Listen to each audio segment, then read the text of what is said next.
Very good. We'll call this non-meeting to order right now here at 7:08, July 8th, 2010. Normally we start off with Pledge of Allegiance, and we'll do that now. I pledge allegiance to the flag of the United States of America and to the republic for which it stands, one nation, under God, indivisible, with liberty and justice for all. Thank you.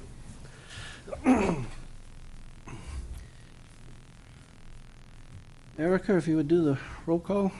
Val Shelton. Here. Jeff Goldman. Here. Jessica Varsi, she called to excuse herself. And the others are AOW.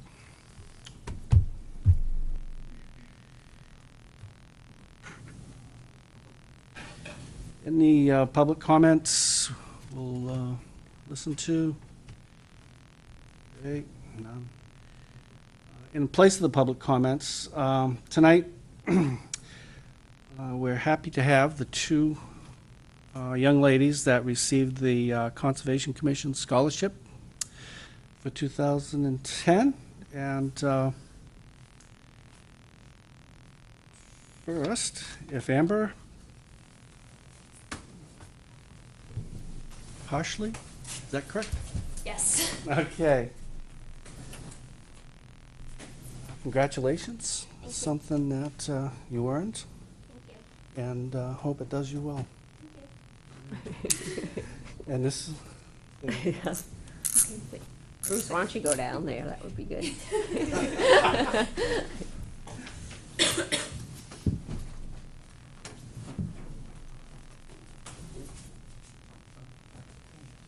This is weird using this camera.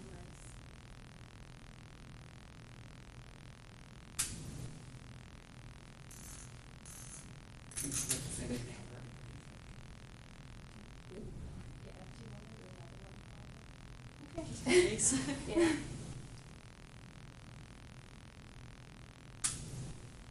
Thanks. congratulations. Thank you.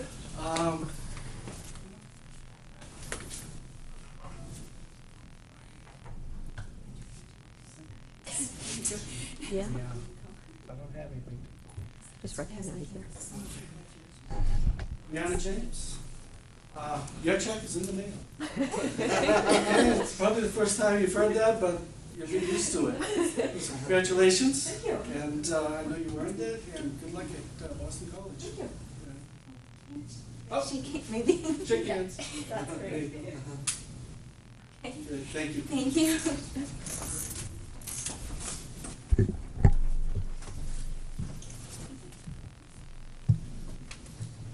A little explanation. Normally, we give out one scholarship a year.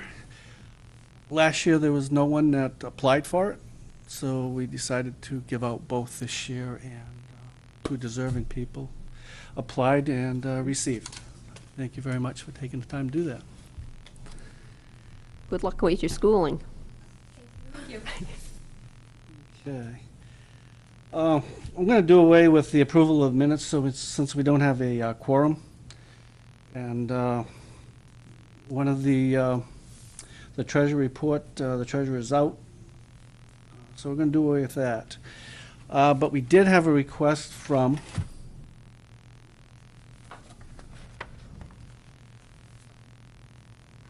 John. You're going to have to help me out with the exact name. It's Penachuk Water. Penachuk Waterworks. Penachuk Waterworks.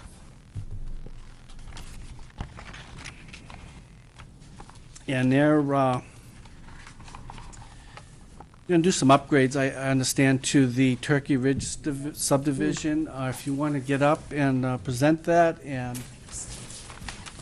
tonight, we're looking for input so that Val can bring it to the planning board with any questions that we may have. And we'll go from there. Go ahead, John. Hi, Bruce. Yeah, thank you. What we're doing to the Great Bay Station is to expand the station to add required disinfection to the water system out there. DES require, we have a letter of deficiency. It's been an ongoing issue for us out at this Great Bay system that we've had bacteria positives out there. Non-harmful bacteria albeit, but we have had positives, so there's an indication that we need to install permanent disinfection out there. In order to do that, we have to remove the iron and manganese from the water, because once you add chlorine to the water, it makes red water. And so we'll have to add a filtration and treatment system there before we do that work. And so hence the building is being expanded. In addition, this is one of the systems during the ice storm and the windstorm that had lost power for several days. And we are also adding inside of the building installing a permanent generator, so hence the 24 by 20 expansion of the building, plus increasing the footprint of the parking and the movement area around the building. I believe, correct me if I'm not, according to Diane Hardy, one of the reasons why we're here before you is that we do show some impacts to a wetland buffer. I'm here, and I've talked with our engineers, and I'd like to actually discuss an alternative so we don't even have to impact the wetland buffer, so that, that will become hopefully a non-issue for us here, but albeit I would answer any other questions that you might have. One of the things that I have looking to propose, because of the slope down towards the wetland buffer, we show grading that just goes into it and a slight amount of tree cutting to accommodate the new building expansion in the movement area. What we can do is step back, put a little retaining wall, okay, so that we don't have to go out as far, and we'll minimize the impact. And- John, and did you happen to bring full-size There's a plans? full-size set of plans here that I can step up there and show you a little bit of what we're talking about. Jeff, might as well. That would be on the next sheet.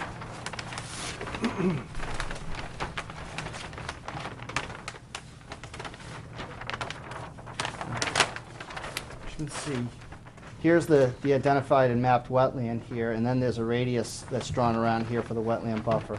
We're encroaching with a bit more tree clearing. Right now, the tree line is for the most part right about in this area right here. We're coming back in where we originally showed it to, and we're just encroaching upon the wetland buffer right here. Scale is at about 10 feet? It's about 1 to 10, yeah, 1 inch equals 10 feet, I believe, down in the graphic scale there, and I'm not sure if it's called out exactly as that, but it's about 1 inch equals 10 feet. That makes sense. And so what the idea we have is, what I would propose to avoid any of the impacts or any disturbance of the wetland buffer is, just outside of this fence line, is to put a small, it would be like a little 2-foot retaining wall, so that we wouldn't have to grade back into here, we wouldn't have to clear any trees beyond, here. There will be there are some small trees, and there's some 6 and 8 foot, 6 and 8 inch trees here that overhang, and they would be into the building that we do have to, we will be working with the planning board, we'll let them know that they will have to come down, or at least the limbs and stuff would have to be trimmed out to accommodate the building. But here, what we could do is limit, any of this work here towards the buffer by just putting in a simple retaining wall. Actually makes the grading much simpler for us too. Very quick and easy solution. And that's what we would be proposing to do. The wall would be made of, It would be like, it's called, the trade term would be a Versalock retaining wall. It would be like the concrete blocks that stack up upon each other. and what's the face look like? It's like a split face block almost. It's a rough block. Yeah. Now, does that get built, is there footing for that? Yeah, there's a little footing, so you would excavate out a footing, and then usually a base of some processed gravel or some crushed stone on the And bottom. during The that, key is there'll be no impact on the buffer. On the buffer, yeah. And there will be. during the construction, this will be reduction. fenced? Yeah, yeah, there'll Silt be, fence yeah, they and- call for silt socks, whatever it is, and then the erosion control measures here.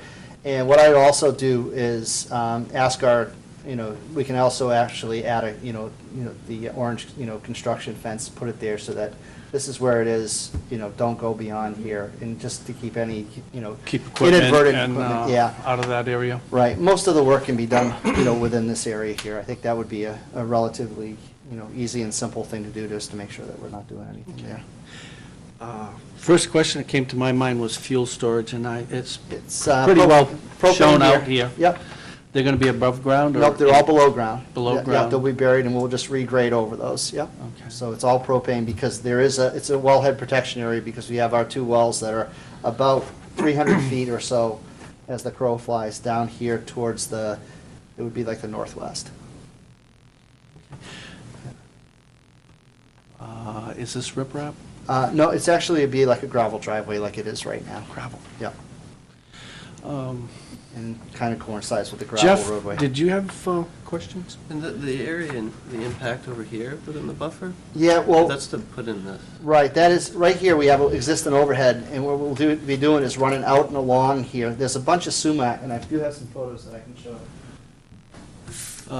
When you say overhead, is that the That's- power? That's overhead electric, and what we were doing is coming back here and running, underground electricity in here, so it gets everything, because right now, the overhead power runs right across in through the trees and everything, and it's growing up, or, you can't even see the line. So you're gonna that's do in away there. with the overhead We'll wires? do it overhead wires.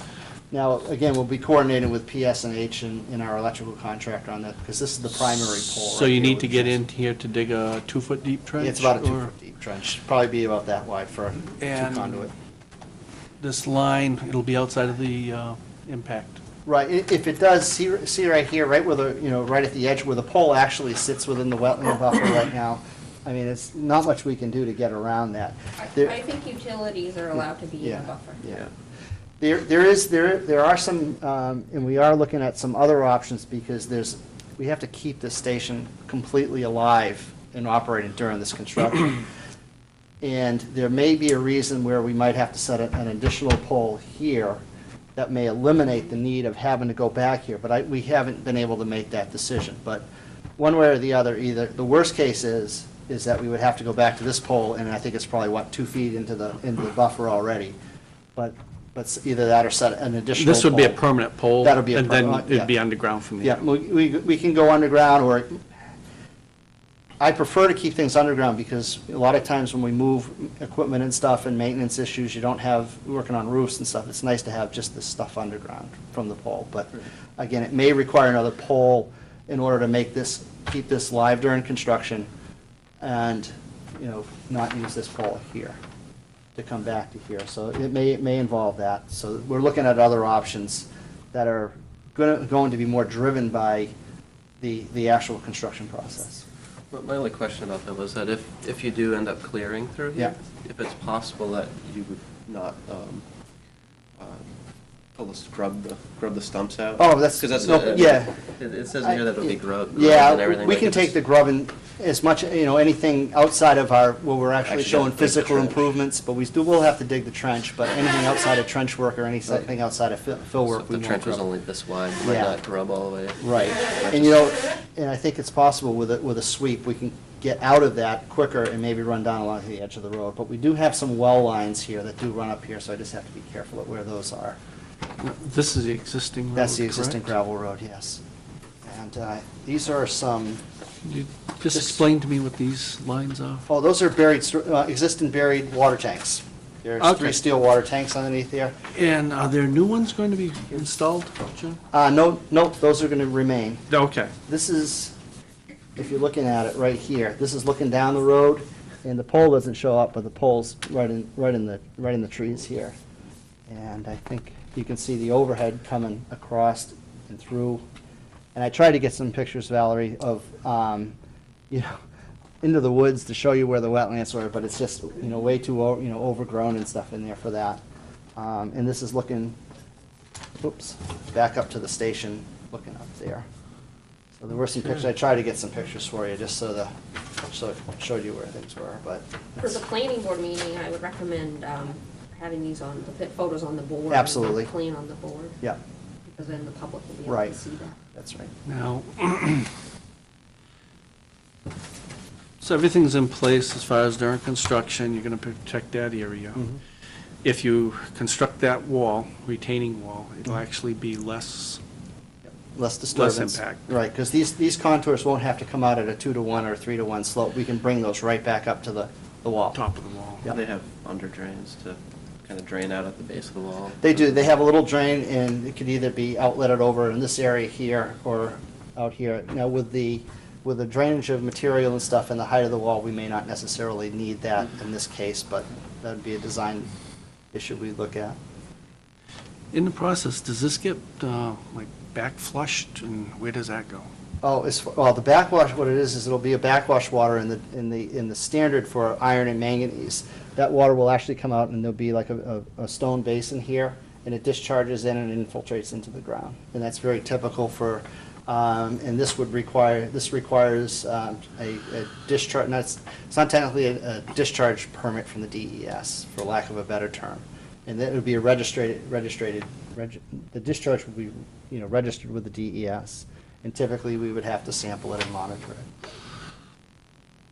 So does an actual tile get put in there, or It's just a actually just a pit of stone, stone? just a stone. Just a Yeah, stone? yeah. Okay. Jeff, any other questions? Yeah, Jessica these had are small units. Jessica too. had a question relative to, on the plans, it notes that this area that would be disturbed would be loam and seeded Mhm. after. I'm assuming that will be minimal now that you're going. That's correct, yeah. And It looks like it's going to be all gravelled.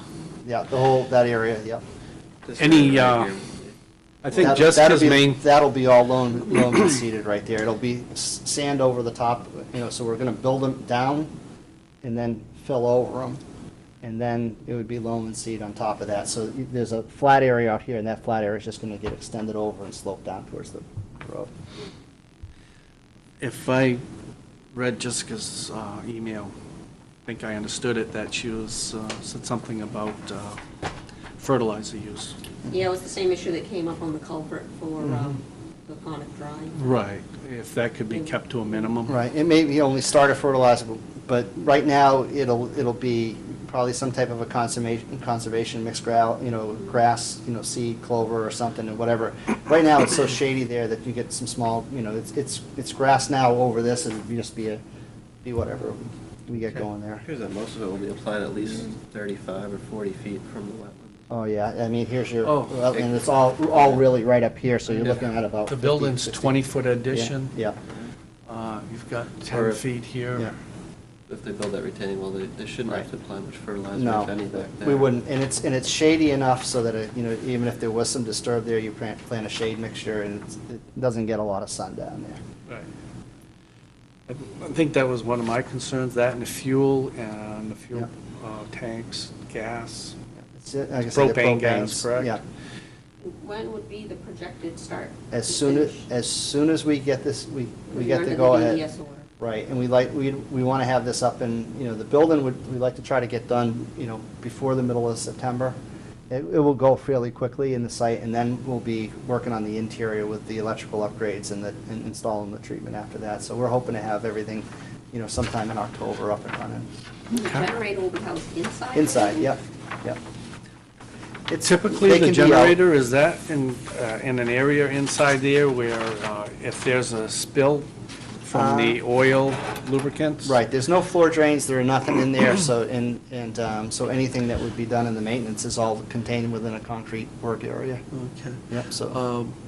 The floor flat with the exterior doors, I see doors are out the front Right. towards the lower area. Yeah, these doors are actually on the treatment side, okay, and that would be a wet environment where, like this time of year, when we got cold water coming in, a lot of water will drip off there and everything else, and so, Well, no, my concern but- is the generator, if it was to have a Yeah, it's- failure it's- and it broke, the tank started leaking oil. Yeah, it's a completely Where's it separate gonna room. go? Completely separate room, it has there'll be 6-inch foundation walls that kick up both on the exterior walls and the So you'd interior. be stepping up into it, Well, or over it, I mean. Right, there's always gonna be a little lip there, Okay, and again, that's- the fear we have would be coolant and motor oil. Right. Because of the propane. And there's enough area there to Oh, contain yeah, the amount yeah. of It's- fluids in that. It's gonna be 20 feet long by about, I think it's about 12 feet of the, or 10 feet of It'll the. have that step. Yeah, Okay. yeah. Questions, Jeff? Yeah, I see you looking at it. Val? Nope. Okay, very good. So what we'll do is Bill Bissett, who will be with, I've been talking to him about this, and he'll go over that. The plans wouldn't be changed for the planning board, but that would be something that we would discuss as a condition. Yeah. And it actually works out, it makes life easier for us too, because then we don't have to worry about maintaining constructed slopes. So, tonight, we're looking for comments to send to the planning board. Val, I think one of the main one was the use of fertilizers be kept to a minimum.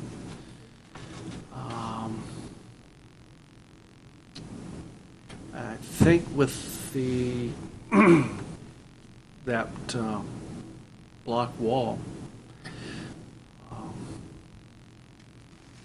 that's going to be a minimum impact anyway. Is this already in? Nope.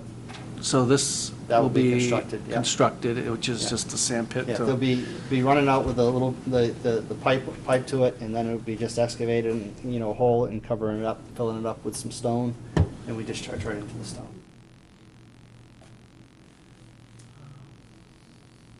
Okay.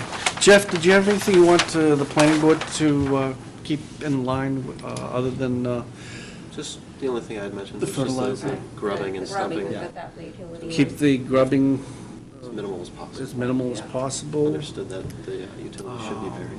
Yeah, we'll grub where if there's any, and most of the building footprint is already gravelled anyway, so, Right. Yeah. I was just thinking Yeah. within the buffer area. absolutely, yeah, it will. I think I have it. You have it? That's a great change.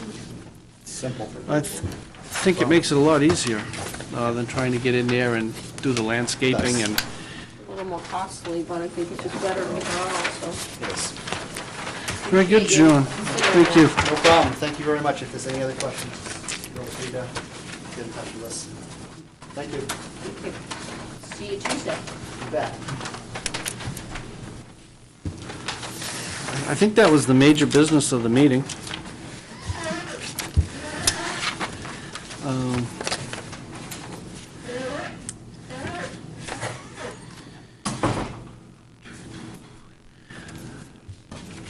I'm just going to bring this up because I ran these off from a quote of the signs. I believe that new signage for the Tuttle Swamp area. I was hoping we'd have some design to show, but It was emailed out to everyone. that was it, right? They were going to It would be on a straight board. with straight either board one. instead of It would be engraved, carved. sandblasted, carved. To me, that sounds like a pretty good idea, but since we can't vote on anything like that tonight, Had we already authorized the expenditure? Or? well, am I reading this wrong, or are there not two different options here? They're both, I thought we were going to wait on authorizing expenditure until we came up with a With the bids. ballpark price for the bid, so we didn't just authorize too much or too Right. So there's a couple of different ways of handling it, so let's put that off until a real meeting.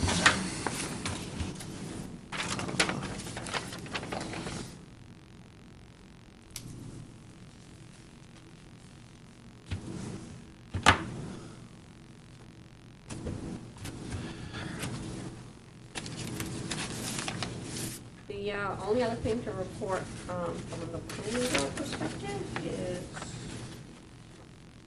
that I think by fall, we'd like to move forward with some kind of a mailing to the shoreline owners in Newmarket. We talked about that last Yeah, meeting. And so we've pulled together some information there. There's a lot right directly from DES, so I don't think it's really gonna have to be. Is something we can just put a package together and I mail? think that would be the best way to do it. And it will, the request from the council to adopt the new shoreline ordinance the planning board approved will be on, I believe, August Did you agenda. get the copy of this? And then the new finalized copy of the water resources chapter is finished. Yes. Great. That's the only update from the planning board. Okay. And that's about all we have here to be able to update. We'll give, we did receive from the state of New Hampshire Resource, Division of Forest and Lands, the appointment of Jim Bergeron as the tree warden. Oh, good. So it did come through, Jim. This letter should go into the file someplace, and Jim should be named somehow with the town, I believe, right? We'll go to the town council. It's the commissioner that names it. All right, we'll do it at the next meeting formally. But he has been approved. He's been approved for He is the, now. from the state. The state He's recognizes tree him warden. as the tree warden for the town, so that is done. I would entertain a motion to adjourn. So moved. All in favor? Aye.